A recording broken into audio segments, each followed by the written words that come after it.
Hey, what's up everyone? It's Undead. Sorry if I sound a little sick in this video. I got a cold a few days ago, but anyways, I'm going to be talking about the top 5 reasons why the new Sadako Rising chapter is incredible.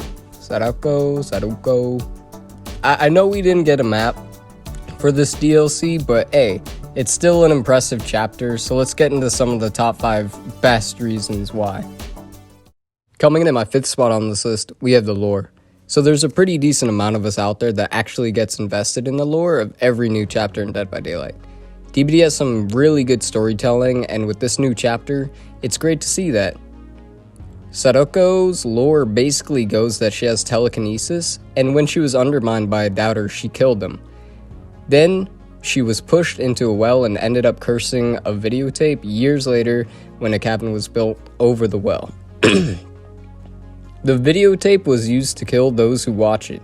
Anyways, it's great to appreciate where the DLC comes from, and that's the ring. More specifically, the original, Japanese version. But I mean, the American version is also good in its own way, too, and it's pretty similar story-wise. I gotta say the movies have to be the most dark and disturbing out there of any other killer in Dead by Daylight. But that's just my opinion. This story is probably my favorite in the game, tied with Stranger Things. So in the 4th spot on this list, we have the Mori. Okay, so I'm going to be pretty quick with this one. With every new chapter coming out, we obviously look forward to seeing what the new Mori looks like. In this case, we got a horrific Mori. I gotta say, this one looks really unique because of visuals shown to us during it, like how we get a close-up of Sadako's face, which is terrifying. And the rest of her is just absolutely mutilating the survivor with her incredible power. What's cool is that Sadako is so small, but she will still absolutely wreck a survivor with ease because of how much power she has.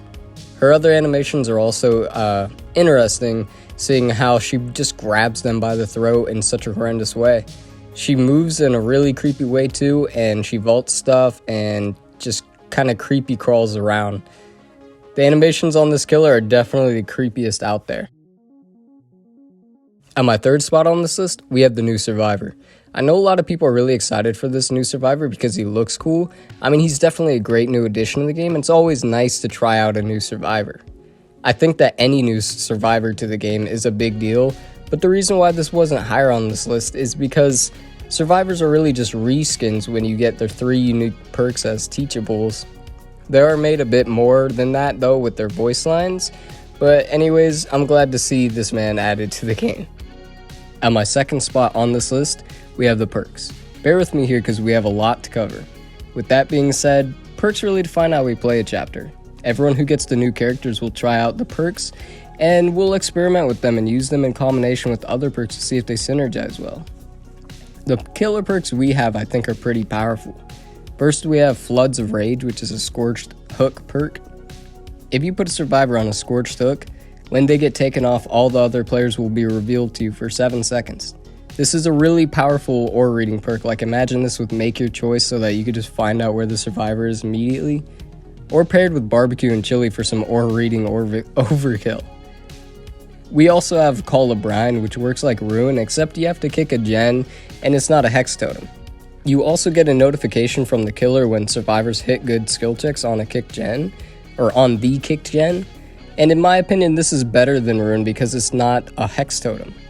All you have to do is kick a gen and the perk makes it worth it.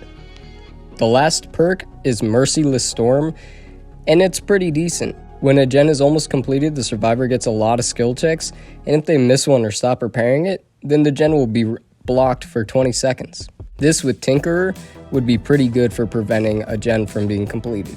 For Survivor, we have some pretty okay perks. Parental Guidance hides ways that the killer could track you for 10 seconds after you hit them with a pallet. Empathetic Connection is like a reverse empathy. It shows other survivors where you are when you're injured, so you could always get healed, and you also get a slight heal buff. And finally, we have Boon Dark Theory, which sounds pretty powerful. While in the Boon area, you get a 2% speed boost. That's pretty good. And like imagine this boon all around the map and you're just looping the killer. Coming in at the number 1 spot on this list, we have the new killer, Sadako. Now where do I even start? This new killer is so damn horrifying, it's unreal. The distorted look to her when she's at a distance and isn't yet manifested is just straight up horror. She is what I think of when someone mentions horror. And she's truly the scariest killer in the game, right now. Her movement, her look, her ability, it's all so terrifying. Like how she's able to creepy crawl out of TVs and her body is all twisted. And she could also just straight up kill you, sort of like Pyramid Head, but way more freaky. As I mentioned earlier, she's a short-heighted killer, and this is unique to the game because even killers like Hag or Legion are considered average. But yeah, let's talk about her power for a second. Like, holy crap, we're getting the TVs from the movie. I'm glad that they found a way to implement this because it is so iconic. And how the VHS tapes also made their way into this power is really cool. The whole condemned aspect is well done, and I would not want to be the survivor that gets fully condemned in the match. She also has this Wraith-like ability where you can manifest yourself into physical form, which you could then attack the survivors. If not, you're invisible except for when you get to 32 meters within the survivor, and then you start becoming noticeable but like choppy. Anyways, this killer brings a new scare factor into DBD, and I know I'm going to be shitting myself every match against her. I hope you guys enjoyed the video, and if you did, feel free to hit the like button and subscribe because there's going to be more videos like this on the way. I haven't been this excited for a new chapter in a long time, and it's looking like it's going to be a great one.